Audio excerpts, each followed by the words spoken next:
नमस्कार मित्रों, red over green के नए संस्करण के साथ मैं आपका होस्ट कर्नल उत्कर्ष राठौर। मित्रों, आज 54 साल पीछे चलते हैं।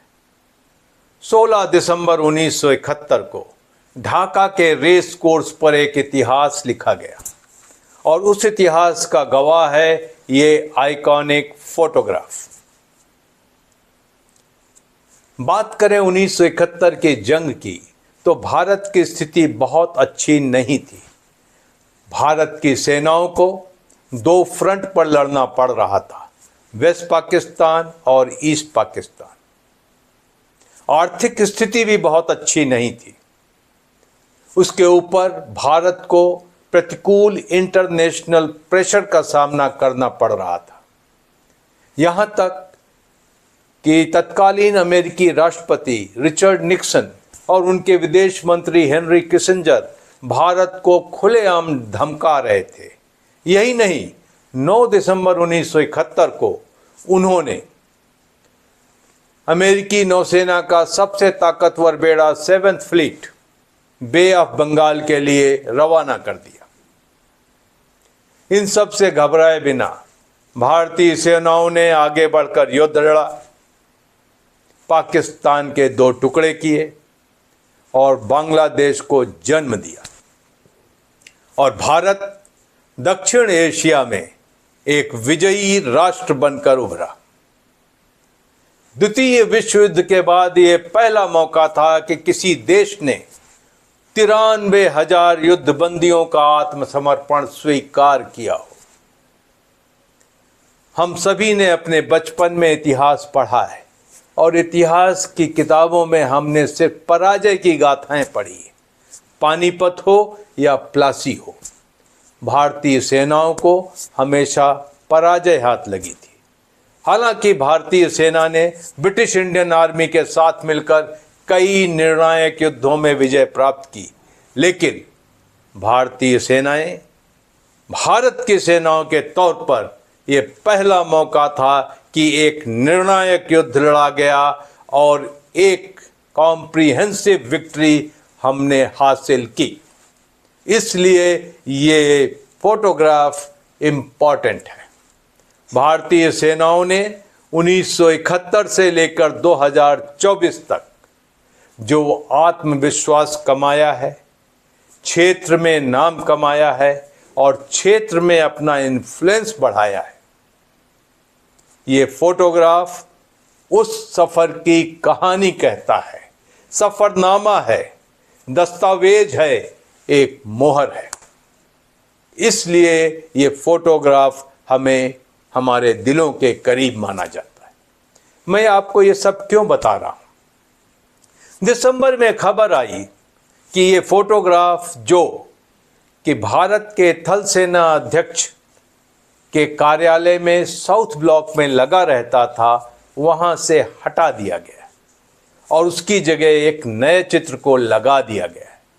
बाद में पता चला कि ये फोटोग्राफ दिल्ली स्थित मानेकशॉ सेंटर में शिफ्ट कर दिया गया,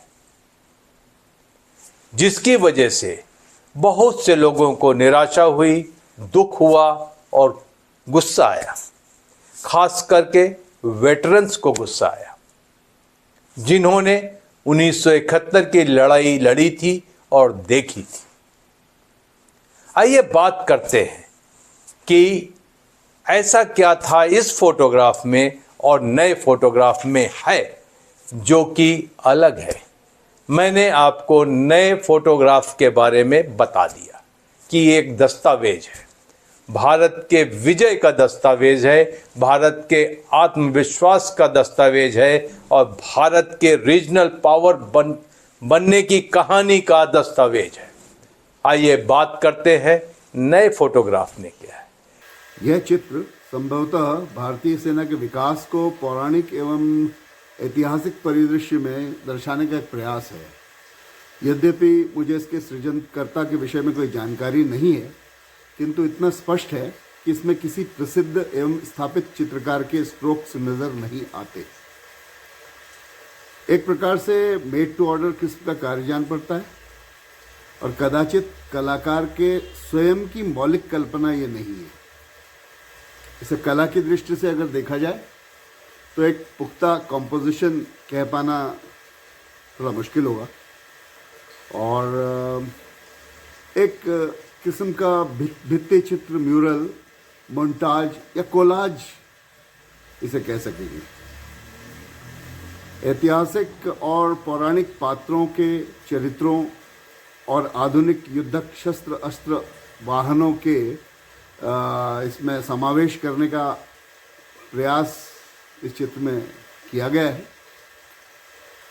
मेरी नज़र में वैसे ये एक साधारण चित्र है और इसमें एक अच्छे चित्र के गुणों का अभाव साफ नजर आता है। ये पूरी परिकल्पना LAC line of actual control चीन के खिलाफ स्टैंड ऑफ के बैकग्राउंड में आधारित लगती है। क्या लाइन ऑफ एक्चुअल कंट्रोल के स्टैंड ऑफ की तुलना 1971 की विजय से की जा सकती है?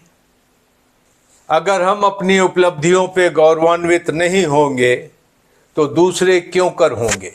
मैं आपको एक दुखद घटना बताता हूं।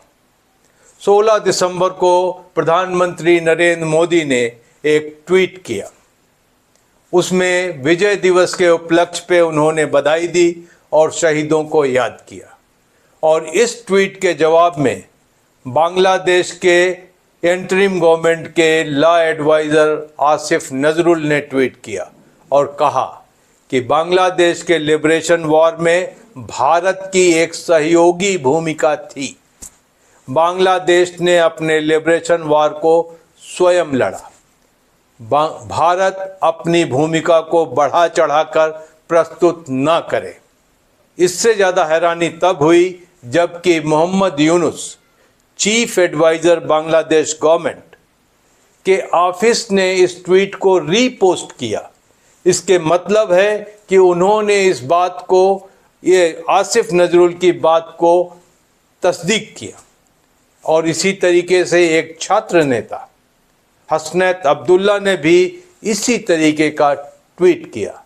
जब बांग्लादेश में इस तरीके की हवा चल रही है कि भारत ने कुछ नहीं किया, भारत ने सिर्फ एक सहयोगी भूमिका अदा की, उस वक्त अगर हम अपनी उपलब्धियों पर गौरवान्वित नहीं होंगे और इस तरीके से जैसा हमने इस चित्र के साथ किया है, हो सकता है सिंबॉलिक हो, लेकिन इसका संदेश दूर तक गया है। इसका संदेश बहुत दूर तक गया है और हमारे दिलों को चोट भी पहुंची है। रेड ओवर ग्रीन अनुरोध करेगा कि इस आइकॉनिक चित्र को पुनः थल सेना अध्यक्ष के साउथ ब्लॉक कार्यालय में स्थापित किया जाए।